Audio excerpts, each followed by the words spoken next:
Now let's turn it over to President Trump's attorney, Lindsey Halligan. So, Lindsey, this is all swirling around these audio tapes, allegedly, of the former vice president, current president Joe Biden, on the phone with a Burisma executive, getting Hunter hired at Burisma, possibly accepting a $5 million bribe. At the same time, your client, former President Trump, is going to be indicted tomorrow. What's the thought process as all this breaks down? Right. Their dream is to have this trial before the election, I'm sure. They're going for the jugular in this case. I've been involved every step of the way. I've met these people. I was there at the raid. They wouldn't let me inside the property to see what they were doing. They asked for the cameras to be turned off. Why? Then they publicized a staged photo of the alleged classified documents thrown on the floor, as if that's what his office looks like on a daily basis. I was also there at the special counsel hearing where they didn't want a neutral third party. Then they leaked that there were nuclear secrets in the documents they found.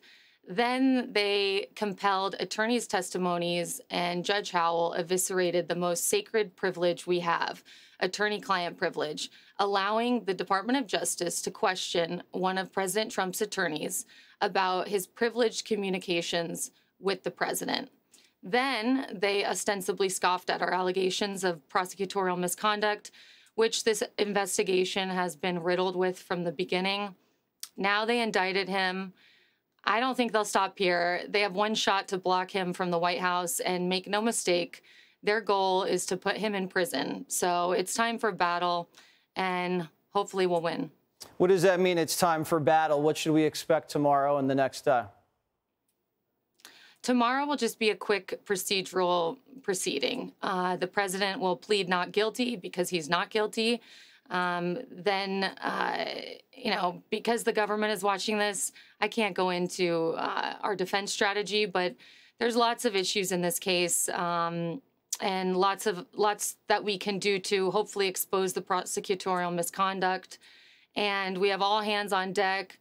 We have a cohesive group working together. But tomorrow will just be standard procedural, a standard procedural appearance that happens in every criminal case, and it will be handled by a magistrate judge. It will not be handled by, I don't think, Judge Cannon. And we still don't know where this case will be tried.